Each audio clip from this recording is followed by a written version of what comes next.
Gadis barbar pilihan Ustadz tampan. Bab 109. Ustadz Ikram jangan lupa beli susu khusus untuk ibu hamil agar janin dalam kandungan Yulia sehat. Perkataan Dr. Syera terdengar dalam ingatannya dan sekarang Ikram berada di Alfamart untuk membeli susu yang dimaksud. Kenapa saya begitu bodoh? Seharusnya saya tanya susu apa yang selalu diminum oleh ibu hamil. Saat ini pria yang memakai jubah putih dengan sorban di pundaknya yang kini dia gunakan untuk menutupi wajah tampannya, habis pulang mengisi kajian di sebuah majelis. Dan sekarang mampir ke Alfamart begitu bingung. Ada banyak susu di hadapannya dengan produk warnanya yang berbeda, namun isinya sama yaitu susu. Ikram mengambil susu bergambar bayi yang tengah tertawa. Saat membawanya itu susu khusus untuk bayi bukannya ibu hamil. Ekem, apa saya boleh membantu? Susu yang di tangan Ikram terjatuh seketika lalu dia buru-buru mengambilnya dan meletakkannya kembali ke tempat semula. Menatap sekilas seorang perempuan yang memakai daster. Ikram salah fokus pada perut buncitnya. Perempuan ini tengah hamil, pasti usianya sudah lebih dari 5 bulan ke atas. Bapak sedang mencari susu untuk anak atau ibu hamil. Tunggu. Ia tidak salah dengarkan. Bapak. Dirinya dipanggil bapak-bapak. Hatinya mencelos, ia tidak setua itu dipanggil bapak-bapak. Apa mungkin tubuhnya yang besar dan wajahnya yang sengaja ia tutup karena itulah ia disangka sudah bapak-bapak, apalagi dengan jubahnya yang kebesaran. Saya mencari susu untuk ibu hamil. Usia kandungan istri saya masih di bawah 1 bulan. Perempuan berambut pirang yang digelung ke atas itu terkekeh kecil lalu mengangguk. Saat kehamilan di bawah 1 bulan saya selalu minum susu ini, Pak. Dia mengambil susu berwarna ungu muda lalu memberikannya pada pria tampan di sampingnya. Syukron Mbak. Tapi maaf saya masih muda bukan bapak-bapak. Sorry Pak maksud Mas. Semoga istri Masnya sehat selalu ya. Ikram mengangguk kaku lalu dia mengambil 4 susu yang sama untuk stok. Dia akan menyembunyikan dari isinya tanpa tahu susu yang dia berikan itu susu hamil. Karena kedua tangannya yang memegang banyak kotak susu, membuat sorban yang sejak tadi menutupi wajahnya seketika jatuh. Tentu saja hal itu membuat wajah tampannya terlihat. Jantung perempuan yang tengah hamil itu berdebar kencang tanpa bisa dia kendalikan. Dia sampai mundur sambil memegangi perutnya yang sudah menginjak kandungan ke-7 bulan. Astaga tampannya. Mas tampan boleh minta nomor teleponnya gak? Ikram mengerjap lalu mundur, menjaga jarak. Afwan nomor saya tidak bisa saya kasih ke sembarangan orang Mbak. Aduh. Jangan panggil Mbak dong. Usia saya masih 35 tahun. Kebetulan saya kesepian loh ditinggal suami kerja udah 6 bulan gak pulang-pulang. Bisalah kita saling akrab, ucapnya dengan genit. Saya sudah punya istri saya lagi hamil muda Mbak.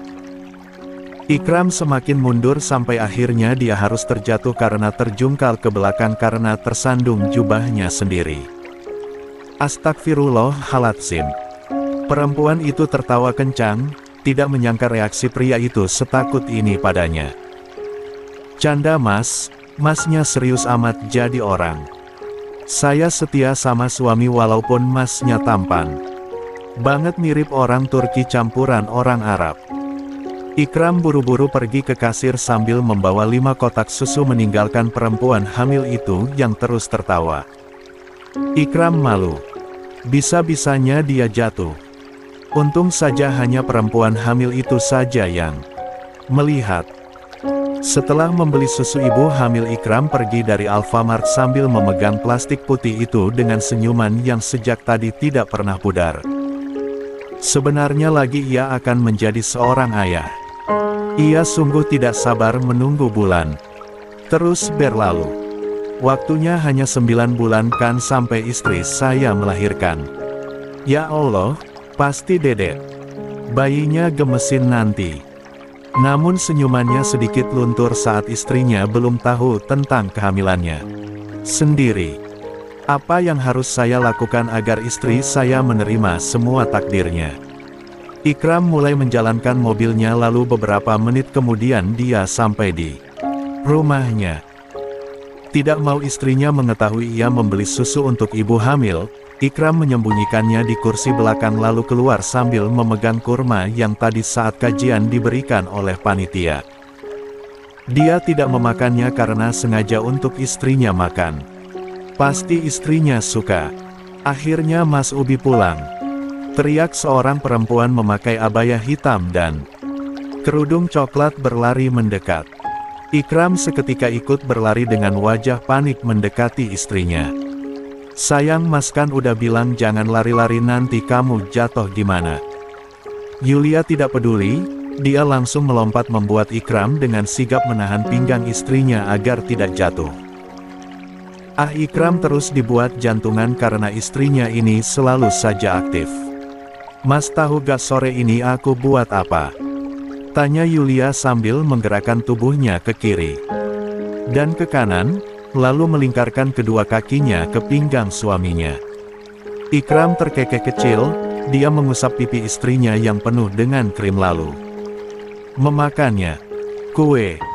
Bibir Yulia seketika cemberut. Kok tahu sih Mas? Mas cenayang ya. Ada krim di pipi kamu sayang, jadi Mas tahu. Iyakah? Yulia mengusap sisa krim di pipinya lalu berdecak. Padahal dia ingin. Suaminya salah menebak apa yang ia lakukan selama suaminya pergi kajian. Masih di dalam gendongan, Ikram membawa istrinya untuk masuk ke dalam rumah mereka. Sayang, Mas bawa kurma. Coba kamu makan. Kedua mata bulat Yulia berbinar, dia membuka kotak kecil persegi 4 itu yang berisikan beberapa butir kurma. Aku sering banget dulu makan kurma Mas, dikasih sana Kak Aisyah. Aku suka. Makasih banyak Mas. Kalau suka cium Mas. Yulia mencium pipi suaminya sekilas. Bibirnya nganggur sayang. Kap, udah. Ikram mengangguk lalu mendudukkan tubuh istrinya pelan-pelan ke kursi. Mana kue? Buatanmu. Itu anu. Yulia menggaruk kepalanya yang tidak gatal lalu meringis. Ada di kulkas. Aku buat kuenya diajarin tutor dari YouTube tapi hasilnya gosong karena aku ketiduran, hehehe. Aku juga gak tahu kenapa aku sering banyak tidur akhir-akhir ini. Ikram tersenyum tipis mendengarkan lalu membuka kulkas. Di sana terdapat kue yang di atasnya terdapat krim begitu belepotan tidak rata sama sekali, bahkan bagian bawahnya gosong. Jangan dimakan deh Mas. Tadinya aku mau buang aja tapi takut Mas marah karena buang makanan. Mas coba ya. Jangan. Kue ini kamu kasih ke Mas berarti udah jadi milik Mas sayang. Ikram duduk di kursi samping istrinya lalu mengambil sendok dan mulai mencicipi kue pertama yang istrinya buat. Gimana rasanya Mas? Walaupun gosong tapi ada bagian yang gak gosong, enak kan? Ikram langsung menelan kue tersebut lalu tertawa kecil. Mas gimana? Kenapa ketawa? Enak sayang. Tapi ekspresinya kok gitu? Ikram memakan kembali kuenya lalu tertawa lagi membuat Yulia semakin dibuat kesal. Mas kenapa sih? Rasanya gak enak kan? Kalau gak enak jangan dimakan. Namun Ikram tetap memakannya membuat Yulia akhirnya mencicipi sedikit kue buatannya. Dan beberapa detik kemudian dia langsung memuntahkannya lagi. Huek, ini kue gak enak. Gak layak untuk dimakan Mas Ubi. Di saat Yulia ingin merebut kue tersebut Ikram tiba-tiba menahannya. Enak sayang, hanya aja kuenya memang ada rasa pahit karena gosong sama kamu kebanyakan gula dan juga telur jadi baunya anyir. Tapi enak kok, Mas akan makan semuanya. Tapi Mas ini kue gak layak Mas akan tetap makan sayang. Nasi goreng pahit istrinya saja Ikram makan, mana mungkin kue gagal istrinya tidak ia makan. Ini semua Ikram lakukan demi menghargai keringat istrinya yang susah-susah membuat kue.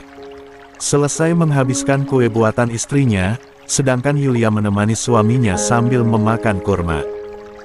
Ikram berdiri lalu berjalan masuk ke dapur. Dia sejak tadi berada di ruang makan. Aduh Mas Ubi, jangan dulu ke dapur. Tahan Yulia, namun terlambat karena pria itu sudah masuk ke dapur. Sayang kamu. Ikram kembali tertawa untuk menutupi perasaan terkejut di hatinya. Bagaimana Ikram tidak terkejut, dapur yang awalnya bersih kini seperti kapal pecah. Semua terigu berserakan di lantai, perabotan pun kotor semua, bahkan wastafelnya penuh dengan air karena salurannya yang tersumbat. Nanti aku yang beresin Mas Ubi. Sekarang Mas istirahat aja. Beresin berdua ya sayang. Mas bantu. Ikram mulai menggulung lengan bajunya lalu mengambil sapu. Kamu cuci semua perabotan aja. Biar Mas yang bersihin lantai, soalnya lantainya licin. Mas yang cuci aja, kamu yang cuci piring. Ikram tidak mau istrinya terjatuh, bahkan kini dia menuntun istrinya jalan ke wastafel. Takut tiba-tiba terpeleset. Sayang, tadi kamu gak jatuh kan? Gak Mas, Mas kan suruh aku hati-hati. Dia menghela napas lega seketika. Ayo kita mulai bersih-bersih. Yulia memberikan hormat lalu mulai melakukan tugasnya. Namun baru saja Yulia mencuci perabotan, tiba-tiba suaminya itu mendorong kursi yang dari ruang makan ke arahnya. Cuci piringnya sambil duduk aja, nanti kedua kaki kamu pegal. Mas terlalu berlebihan tahu. Mau protes. Yulia menggeleng, dia sudah berjanji untuk tidak membantah perintah suaminya. Apapun ia akan turuti. Sayang, kamu lagi ngapain? Yulia menatap ke cermin di mana suaminya mulai mendekatinya. Mas kan suruh aku perawatan dan aku beli masker juga make up. Loh, belinya kapan? 3 hari lalu dari aplikasi dan baru datang tadi sore sebelum Mas pulang. Yulia kembali pada aktivitasnya, yaitu mengoleskan masker berwarna hitam ke wajahnya. Maskernya begitu lembut. Ini pertama kalinya ia memakai masker untuk wajah. Ini masker katanya buat wajah kita bersih juga menghilangkan komedoloh. Mas mau? Ikram menggeleng, namun Yulia berdiri lalu mengoleskan masker tersebut ke wajah suaminya. Penolakan bagiku berarti persetujuan Mas. Menunduk sekarang agar maskernya rata semua di wajah tampan Mas Ubi. Tapi sayang, maskeran itu buat perempuan bukan laki-laki. Sama aja. Aku mau Mas maskeran. Jangan menghindar Mas Ubil, aku bilang jangan menghindar, mau aku ngambek sama Mas nih. Ikram akhirnya menyerah. Dia mengangkat tubuh istrinya hingga kini Yulia bisa dengan mudah mengoleskan serta meratakan masker ke kulit wajah suaminya. Sayang, jangan terlalu banyak dong. Kamu aja pakainya dikit, masa Mas banyak sih? Sampai habis setengahnya itu. Terserah aku dong Mas. Aku mau masker yang dioleskan ini langsung habis. Lihat Mas, lucu banget pakai masker, wajah putih Mas jadi hitam, hahaha. Ikram cemberut, dia menatap cermin di meja rias lalu sedikit melebarkan matanya. Sangat terkejut dengan warna wajahnya yang hitam pekat, hanya mata, alis dan bibirnya yang tidak kena. Puk! Tangan Yulia mulai meratakan maskernya, lalu dia juga memakaikan bandana ke kepala suaminya agar poninya tidak mengenai keningnya. Sayang Mas, kayak anak kecil tahu pakai bandana. Mas gak suka. Gak apa-apa kan, hanya aku yang tahu. Mas lucu banget sekarang, jadi makin cinta aku sama Mas Ubi. Kap. Perempuan berambut hitam pekat yang rambutnya digulung ke atas itu mencium bibir suaminya, membuat Ikram yang cemberut tersenyum tipis. Kita tunggu 20 menit sampai maskernya kering nanti basuh dengan air. Sayang wajah Mas jadi hitam kan, sama kaku juga gak bisa Mas gerain. Nanti juga putih Mas, itu kan maskernya yang warna hitam. Jangan banyak bicara nanti. Maskernya retak. Ikram cemberut, dia berjalan ke atas kasur lalu merebahkan tubuhnya di sana. Jangan dulu tidur, tunggu 20 menit nanti kita cuci muka. Capek sayang. Kap. Yulia lagi mencium bibir suaminya dan sedikit melumatnya. Jangan dulu tidur. Mau. Aku pijat. Ikram mengangguk kini dia berada di posisi tengkurap. Pijat punggung Mas, di bagian atas sana pegal banget. Oke Mas Ubi. Tapi hadiahnya nanti sentuh aku ya. Ikram sedikit tertegun akan permintaan istrinya. Gak mau sayang. Mas udah janji gak akan sentuh kamu lagi. Tapi aku merindukan sentuhan Mas Ubi. Ini udah 2 hari loh. Aku juga udah baik-baik aja. Ikram menggeleng. Dia masih ingat perkataan dokter Syera agar tidak menyentuh istrinya lagi untuk beberapa minggu ke depan. Gak bisa sayang. Mas udah janji untuk gak sentuh kamu. Sampai kapan? Sampai beberapa minggu ke depan. Yulia cemberut lalu memukul punggung suaminya dengan perasaan kesal. Ini mah Mas pasti usah bosen sama aku kan? Gak sayang. Mas gak akan pernah bosen sama kamu. Kalau gitu lakukan. Aku yang minta sekarang Mas. Sayang. Ikram hanya bisa menutupi setegah wajahnya yang memerah. Dia tengah menahan dirinya untuk tidak tergoda oleh bujukan dan rayuan istrinya. Apalagi ketika tubuhnya dibalik dengan paksa dan kini istrinya menduduki perutnya. Sayang jangan mancing. Yulia tersenyum miring lalu mengecup dada bidang suaminya yang bajunya sudah terlepas itu. Kan Mas juga mau. Aku juga mau Mas. Jadi sentuh aku malam ini. Kedua tangan Ikram terkepal kuat, rasa panas di tubuhnya mulai menyerang saat istrinya kembali memberikan sentuhan ringan di tubuhnya. Ikram juga ingin, tapi ketika ia sudah menyentuh istrinya tubuhnya tidak bisa berhenti. Sampai hasratnya terpuaskan. Mas gak tepis berarti mau ya? Yulia mulai membuka pijamannya lalu mengecup wajah suaminya yang hanya menikmatinya saja. Sayang, kamu, stop. Tidak mau hilang kendali, Ikram berdiri lalu masuk ke kamar mandi dengan langkah cepat. Cek Mas Ubi benar-benar aneh beberapa hari ini. Yulia memakai pijamannya kembali lalu berjalan mengikuti suaminya ke kamar mandi. Untung saja tidak dikunci. Aku tahu Mas inginkan. Kenapa menahannya coba? Mas Ubi. Yulia mengernyit menatap suaminya di depan cermin yang tengah menatap wajahnya sendiri. Mas kenapa? Sayang Mas mau basuh muka tapi kok maskernya yang luntur-luntur. Tetap warna hitam loh. Kedua mata Yulia melebar.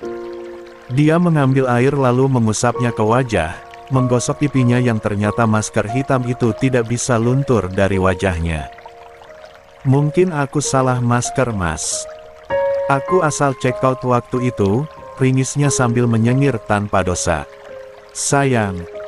Ikram menatap nanar wajahnya yang kini hitam, istrinya memberikannya banyak masker. Sedangkan wajah istrinya sendiri hanya sedikit.